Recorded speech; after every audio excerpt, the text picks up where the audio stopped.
Recyclo, making lithium-ion last forever.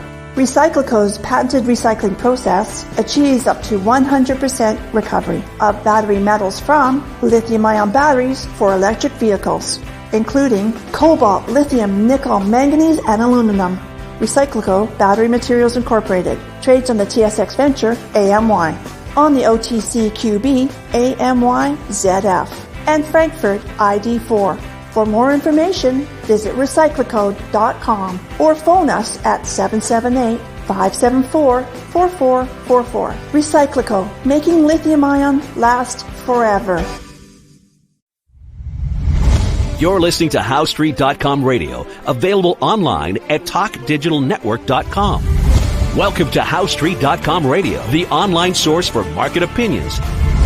Here is Jim Goddard. My guest is Danielle Park, editor of the popular blog Juggling Dynamite and president of Venable Park Investment Counsel Incorporated. Her websites jugglingdynamite.com and venablepark.com.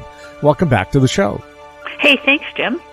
Has inflation taken a bite out of economic growth? Well, inflation has been coming down quite rapidly. There's no question that in the 4 years, say before 2024, the cost of living increased about 22%, and the increases in wages fell far below that. So there's definitely been this increase in the cost of living, which is still with us.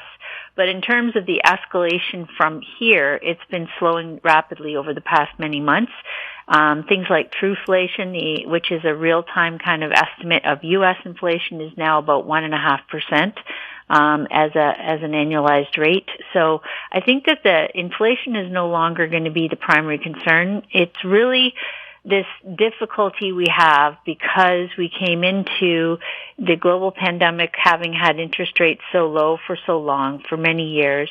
And so when they added all the additional fiscal support and slashed rates to zero again, it really sort of was the last hurrah. It was the last ability of governments and companies and households to spend their brains out on money that was for free, essentially. And now we've got this overhang period, and it's worldwide, right? So 28 central banks have already cut interest rates. There's been 67 different cuts between 28 central banks since early 2022. And in fact, the Bank of Japan did its first rate hike this week, which was only the second increase in the last 20 years. So it's sort of looking at, it was concerned that, inflation had come down significantly and they didn't want things to overheat in the economy because they've had a sort of a boom in the last little while. But all over the world, we're seeing the opposite. And it's so weird because it's this disconnect between financial markets and financial market conditions and then the real world and the banking system, right? So financial markets have been rallying in the last several months. The tech boom again since last fall, which loosens financial conditions for publicly traded companies. But it does, the banking system itself has been faced with the highest interest rates since 2007. So we're seeing all of that impact for anybody that needs to access or raise capital in the banking system. Conditions have been really tight. And then since last fall again, anything for public markets has been exceptionally loose again. So you've got this bifurcation, which is, when you throw really cheap money at financial markets, you tend to get these boom-bust cycles, which is exactly what we're living with now. So, the unforeseen consequences of that, like just the Bank of Japan increasing by 25 basis points, was you get a strengthening yen, which all these people in the financial markets, hedge funds outside of the regulated space have been doing things like borrowing in the yen to buy all these other assets because the interest rates were zero there for many years. The yen was increasingly weakening during that period, and so it was easy to borrow money there and then buy assets that were going up. Well, that action in itself was one of the things pushing assets up. But then when the central bank suddenly increases the cost of carry, the overnight rate, and you get the yen suddenly strengthening, you get this selling pressure that sweeps through all these other highly levered asset markets. And so that's happening that was a big shock that came on Monday of this week. And then, we've started to see some rebound in the last couple of days. But the fact of the matter is that really the tech sell-off started in July. So I don't think it's just about the Bank of Japan hiking 25 basis points. I think it's the fact that we came into this, as I say, with this habitually lower interest rates caused all this risk speculation and overbuild in the financial markets, and that's now in this mean reversion phase, which is this really long, drawn-out, painful episode as the real economy is contracting. I mean, talk about, at the same time as the Japanese stock market rallied sharply in the last year, the actual Japanese industrial production fell 7% year over year. The Chinese PMI manufacturing contracted. Canadian manufacturing activity has been down for 15 months straight. So it's really, as I say, this story of financial markets and the rest. And all of that is reflected in things like the commodities market too, because you'd think if, again, the contraction in manufacturing and output in the world that's going on in the real economy as it struggles with these higher borrowing rates in the banking system, you're seeing the commodity sector come off sharply. Copper's off now 23% from where it peaked. Oil's off about 16% since last September. Corn is the lowest that we've seen since in a long time, many years. Steel's off 40%. You can just go through the list. So you're saying, well, if you believe the stock market in the last few months, it's been this story of optimism and, expectations of endless growth and earnings, et cetera. When you look at all the things that matter in the real economy, you're getting this downshift. And, things like treasury bond yields, the treasury bond prices have actually been rising now for many months, which is helping to bring down mortgage rates, and yet we're not seeing the revival in housing demand. So, U.S. 30-year mortgage rates, because the 30-year bond price has been rallying in the last while, they're back under 6% today, but sales have not rebounded, and mortgage application, refinancing, all that's really down. So the only growth that we've really seen in the economy, certainly in the American economy and all over the world, has been this drawdown in personal savings. So any savings that households had amassed during the handouts of the pandemic are basically all drawn down. An increase in government spending, which is again a hangover from this fiscal largesse period where they pumped all this money into the world economy. And then you've got inventories which are rising. So China, being as it's in such a downshift and its real estate market is really falling completely apart, they've been, trying to stimulate their economy through fiscal spending and promotion into their manufacturing sector, and they've pumped out a ton of really cheap goods, which they cannot absorb in their own economy, and so they're now dumping that onto the world market. At the same time, you're getting this rising protectionist rhetoric worldwide of, governments, whatever party wins in the U.S. In the fall, is promising to really step up this tariffs on Chinese goods, and so you've got a bunch of companies now trying to, build up their inventories again in the hopes that that you're going to see a rebound in demand, but it's just not showing up in the data. So far, we're having a lot of the bull market right now is in bankruptcies and insolvency proposals, in people handing over keys to lenders, in asset write-downs in terms of, again, everything in the real economy is realizing that money isn't free anymore and that they overpaid so dramatically. We're starting to see that filter through, of course, into the job market. We've already had the Canadian unemployment rate rise to 6.4%. U.S. unemployment, the July number rose to 4.3%. That's the highest in nearly 3 years, similar to what it was in March of 2001 in that tech-led recession as well.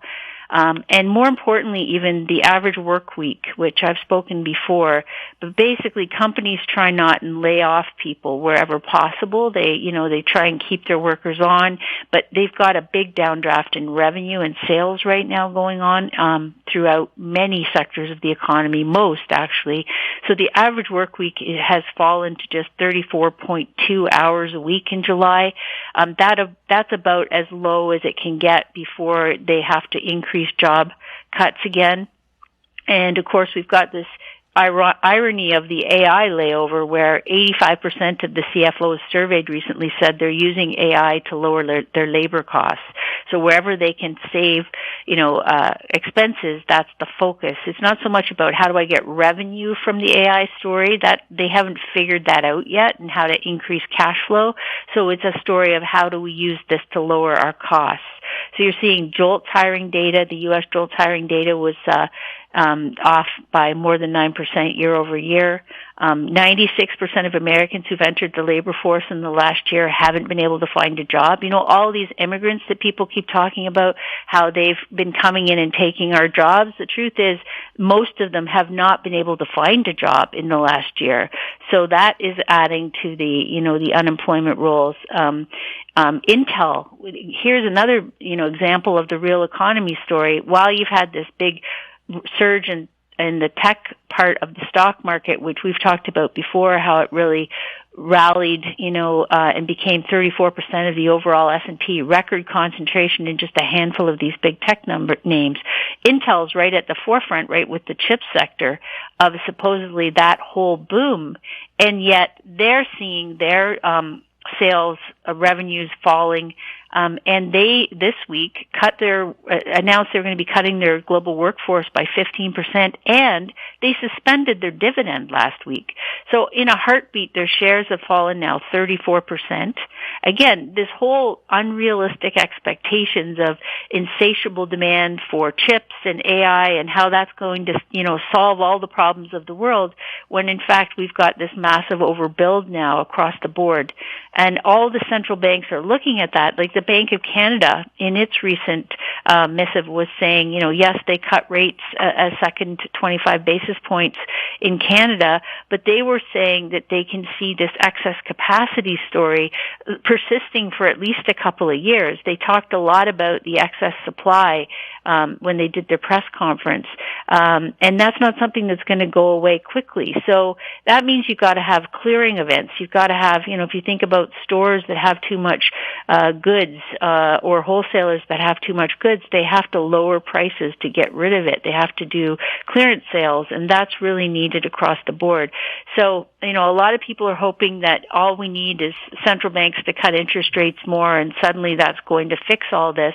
And I've been writing to remind people that we didn't see the impact of the cuts instantly. It took of the hikes that took place from 22 to 24, 23. They didn't show up instantly in terms of, curtailing demand and spending. They took a couple of years to filter through. And the same happens with the cuts story, right? So, the U.S. Fed is now expected to cut 50 basis points in September just because of this, fallout that's happened in the stock market this week. There, everyone's banking, well, the Fed won't tolerate, falling stock prices, like as if they have the power to stop it once the sentiment turns, which they do not, Jim. They've never had that. So everyone is now hoping that the Fed is going to start cutting in September because they're very much behind the eight ball here now. Like I said, inflation's moderated, growth is weak, revenues are falling across the board. Whatever company you look at, it's been really quite shocking, the latest announcements, not just Intel, but, whether you pick Lululemon, Starbucks, P&G, like diapers and detergent, they're saying their sales way off. Hershey's, Amazon said their outlook is weak. Whether it's, McDonald's and junk food companies or Apple iPhone sales or even luxury brands, across the board, they're all saying the consumer is tapped out. We're seeing we can't keep up the pace of sales. We have excess capacity. Ford, Tesla, Porsche, Gucci, all these companies have missed. Polaris, they're not seeing demand for ATVs, boats. These are all financed items, right? So the fact that, again, back to the real economy where people actually have to borrow money in the banking system, survey after survey, 39% of Americans say they can't pay their bills. That was 37% in the GFC, the Great Financial Crisis. So we're now worse than that in terms of people saying they can't pay their bills. 50% of Canadians say they can't pay their rent or mortgage. And the latest Ledger survey in Canada said 63% thought the economy was in poor shape. So all of these just show, that it's caught up. It's finally caught up. The debt hangover is there. It's huge. In the real world, companies are struggling to refinance. Individuals are struggling to refinance. And it's not as easy as just cutting rates a bit and re-stimulating, because when people took out the bulk of this debt when rates were at zero, the fact that mortgage rates in the U.S. are back under 6% doesn't help if the majority of people have existing mortgages, at rates of 4%. That's not going to stimulate anything, because you can't port mortgages in the U.S. for the most part. You have to qualify for a new one.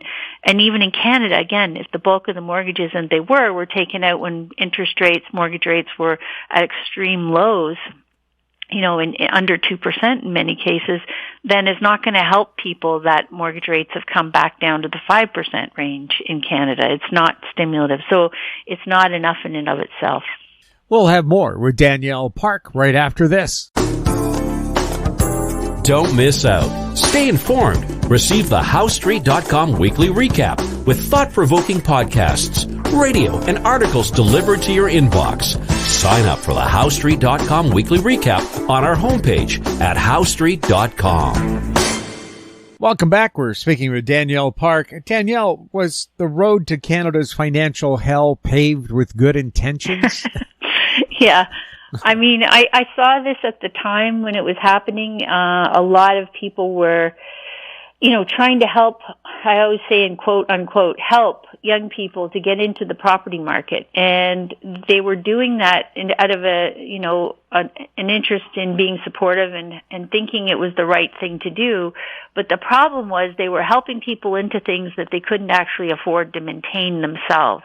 And so ultimately that's not help at all. That's like putting a big rock around someone's foot and throwing them out to try and walk around with that. And we've seen this over the years in different ways. I mentioned the book Millionaire Next Door. The Millionaire Next Door was a 1996 book, but they documented all these studies that have been done to show that helping adult children, parents helping adult children, meaning well and all, but actually financially they put them behind the eight ball, because they end up not being self-sufficient and having a cost structure that they can't actually service. And we're seeing that certainly today. Canadians need 98% of their disposable income in Vancouver and 80% in Toronto just to cover their housing expenses, Jim. Like, it's lunatic fringe. And a lot that I put the link to the Housing Affordability and Parental Income Support, which is a working paper directly from some of the Bank of Canada staff.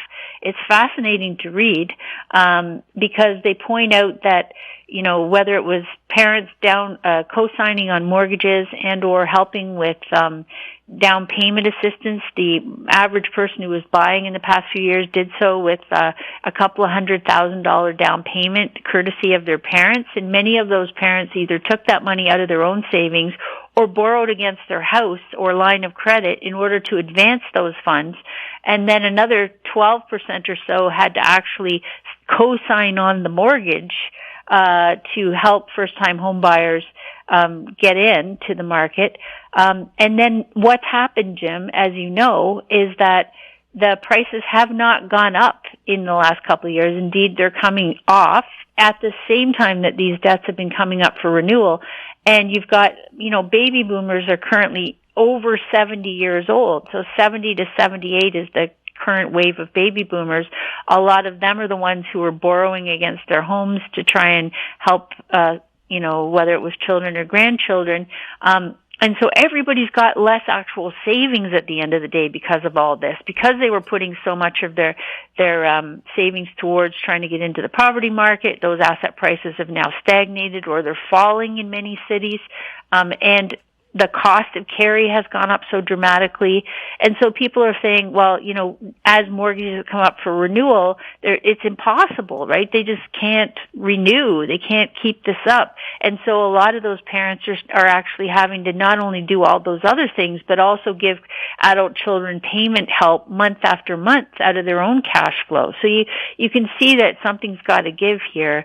And ultimately it's financially stressful for all the parties, the kids, the grandkids, in some cases the grandparents did this. Like, it was just horrible. And of course, policymakers were horribly complicit in this because, as you know, politicians were being lobbied to make it easier and easier for people to access the housing, get more easier to borrow, Canada Mortgage and Housing, buy down the rates somehow, like get people to be able to get in.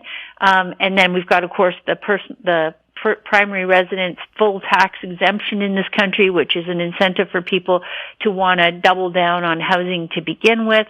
And then you had all the so-called investment flows that were coming in, both from private equity funds, private credit funds, so the investor class, as well as all the, first-time home buyers, the boomers buying second and third homes. So just a mosh pit of activity. And we knew that at the time, again, because we could look at the fact that it was driving the primary driver of Canadian GDP in the decade before this was really the housing market, all the activity that was going on, the transactions, the commissions, the property tax inflows to municipalities and provinces. That was all a huge part of economic activity. But at the same time, the investment in machinery and, things that improve and create jobs and cash flow for the future was negative over this period. So it was just this, again, preoccupation with housing at the expense of everything else. And now, of course, we've seen this horrible productivity numbers in Canada, and now we're left with this dead weight in the economy. Canadian household debt to GDP got above 180%. The worst, house to disposable income, debt to disposable income got the worst of the G7. And, I've just been following, as we've discussed before, the whole, the expectation again was, well, when the Bank of Canada starts cutting rates, this will all be fixed again. But you got to look at what the existing mortgage book, what the rates are. And as they say, if the rates are less than 3%, and the bulk of them are, then you're not going to have any relief on renewals, and we need incremental new spending, and you're not going to have ability to refinance and take equity out to pay down other bills like people were in the habit of doing. And we've got revolving consumer credit has actually been contracting. In June, the latest numbers were that people are not adding to credit now because they have no income ability to do it. And then you've got a bunch of realtors saying, it's a buyer's market, but, only if you're able to actually buy and afford this stuff. And the payment structure is just obscene. So all of that to say, yes, maybe a lot of people meant well, but now they're faced with trying to sell, and that's why we're seeing this big spike in listings nationally in most markets at the same time that the actual transactions are really muted. And so it's just getting more and more top-heavy. Toronto, we're seeing all these headlines saying the condo market is in meltdown. People are selling at huge losses. Is that going to become a national contagion? Well, it's, there is, of course, this idea that housing can be more local than national. That's true. But I like to point out that it's really a function of, first of all, where the bulk of the population lives, which is in the Vancouver and Toronto areas. That's where the bulk of this frenzy was in the past several years. That's where the greatest appreciation in home prices took place. That's where the greatest leverage was added on. The biggest share of residential mortgage debt was taken on in those centers, where incomes were on average higher than the national figure in Canada. So what does that mean? That meant they could actually borrow more than the average household. But even there, that the average income is still only about $80,000 a year, and you had the average home price way over $1 million. So, I was putting the historical data, because most people aren't aware that, we had Canadian home prices go from $67,000 on average in 1980 to $566,000 on average by 2020, and then to, more than $800,000 in the 2 years after that. So that ends up being, 10 times the median household income. And as I say, a lot of, so totally unaffordable. Historically, 3 times was the maximum anyone could be expected to maintain in terms of what they could afford and have still money left to eat and things, buy some shoes, that sort of stuff. So, what's happening now is that investors have been burning cash. I was writing about this at the time, even when rates were low. They were paying so much for these units that their cash flow was negative even back then. And they were tolerating that on the assumption that prices would only go up. So they were saying, oh, well, we're not making anything on the rents, but we're not worried because, the price is going up $10,000 a month kind of thing. Well, now it's not. And many of them are weary now of this whole cash burn scenario where they're, running through their average loss is more than $1,000 a month. And they're saying, well, this is crazy because the price isn't going up now and they want to sell. And the biggest complaint from realtors, of course, is that people are unrealistic and they're wanting to sell for a price that they imagined they could have got, a couple of years before, or the price they bought it at during the frenzy. And those prices are routinely, the going price, if you can find a buyer right now, is routinely, 20% plus below where prices were a couple of years ago. So it's really also this, we knew at the time that the amount of cranes in Toronto, as an example, was the largest of any city in North America. There was so much high-rise and condo building going on. And so that's really, come home to roost now because they got to be so expensive, so much supply, and there's still a bunch in process that hasn't even come to market yet, and we know that that's going to be completed, a lot of that in the next 12 months. So it's just really showing, when you follow the listings, that places are selling for more than 20% losses already. If a person actually decides to cut bait, like just say, I can't afford to carry this negative property anymore, or, I can't refinance it because the rates are higher than when I took it out. So they all go, well, we'll sell it, we'll just sell it. And then of course that's why listings are surging. And if they're actually getting a buyer, the buyers are coming in so much lower than the prices that are being expected. Danielle, thank you so much for chatting with us. Hey, thank you. My guest has been Danielle Park, editor of the popular blog Juggling Dynamite and president of Venable Park Investment Council Incorporated. If you have any questions for Danielle, you can send them to info@housestreet.com. We'll ask that question for you. Find us on X @HouseStreet. Our YouTube channel is Talk Digital Network. We're also on Facebook. I'm Jim Goddard. Thank you for listening. Comments made on HouseStreet.com radio are an expression of opinion only and should not be construed in any matter whatsoever as recommendations to buy or sell any financial instrument at any time. Available online at TalkDigitalNetwork.com. HouseStreet.com radio is a production of House Street Media Incorporated.